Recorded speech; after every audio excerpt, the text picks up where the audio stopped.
think they only had one offensive rebound all night. I mean, we did some of the things that that hurt us the other night, but, you know, you got to get to that free throw line and make those free throws. You know, Vegas is one of the best teams in this league, and we held them to 78 points. And, you know, our defense keeps getting better, but we've got to just make sure. You know, we did have a couple of defensive breakdowns late where we didn't get out to, I know, Kelsey Plum late in the corner.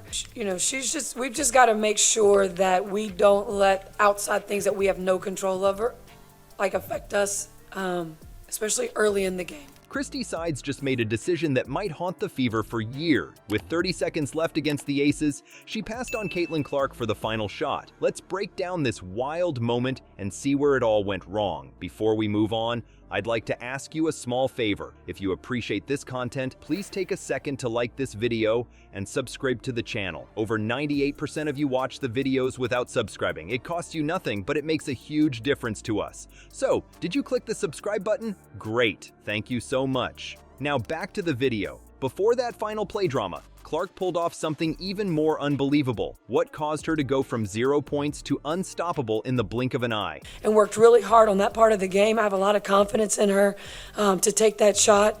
I mean, teams are going to scheme against Caitlin Clark and Kelsey Mitchell. They're going to do everything they can to make somebody else take that three. Made it like a playoff series, you know, so right now we're going home because we just lost 2 games.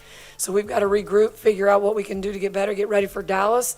It's going to be really hard to get Caitlin a shot in those possessions. Like, we want to make sure, like, she, you know, between her and Kelsey, you give them both options. Let's talk about Caitlin Clark's wild ride in this game. First half, total struggle town. She couldn't buy a bucket if her life depended on it. 0 points. Nada. It was like watching a superstar with her powers zapped away. Fans were squirming in their seats, wondering if the hype train had suddenly derailed. But then the third quarter hit. And holy smokes, did Clark flip a switch or what? It's like she went into a phone booth and came out wearing a cape. Suddenly she's dropping 14 points like it's nothing. We're talking shots from downtown, slick drives to the hoop, the whole package. And get this, she's not just scoring, she's dishing out assists like a seasoned pro. You know what's wild? Clark didn't just light up the scoreboard, she rewrote the record books. Most assists in a debut? Yeah, she snagged that one. It's like she decided, hey, if I'm gonna show up, I might as well make history while I'm at it. But here's the real kicker. Clark's explosion didn't just pad her stats.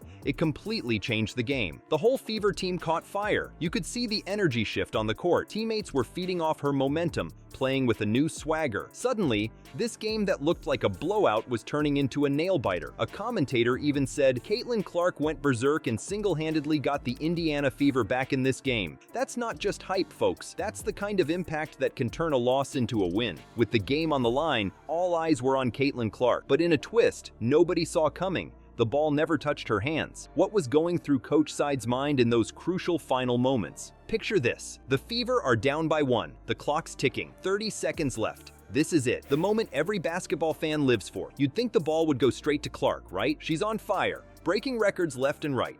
But nope. Coach Christy Sides had other plans. Instead of putting the ball in the hands of Clark or even Kelsey Mitchell, both known for their killer shooting, Sides drew up a play for Aaliyah Boston. Yeah, you heard that right. Boston, who's shooting 29% from beyond the arc this season. It's like asking your kicker to throw a Hail Mary pass in football. Just doesn't make sense.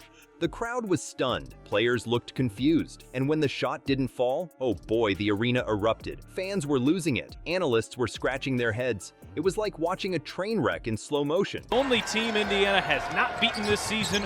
First of 2 straight between these 2 teams from Gainbridge Fieldhouse. They'll do it again on Friday after this one as Mitchell drives, gets to the rim, and gets the Fever started. Here's Asia Wilson knocking down her first look. She's allowed once in a while. No question. Wilson's finding some space from the mid-range and connecting.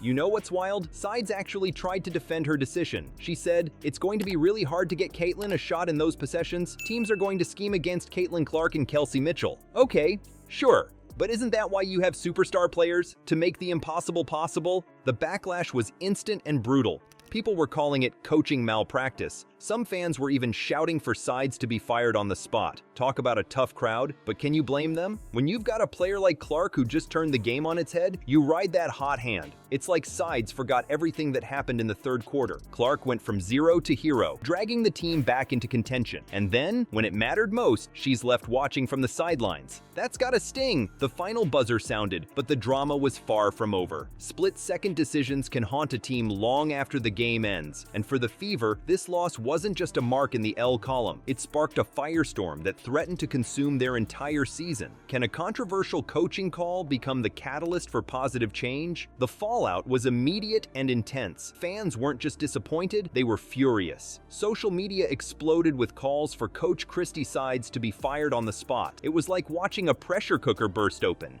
with all the built-up frustration from previous games finally boiling over.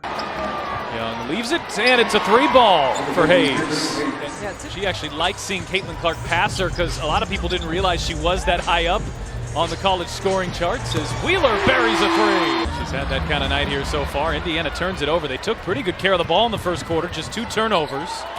Both of them were late in the quarter as Gray right up the middle. Yeah, and playing down games at the beginning of the year. Clark sees a double, bounces for Boston. There's Mitchell on the drive, pulls up, and knocks it down. And that great post up by Boston. Living doing that prototypical 3-and-D.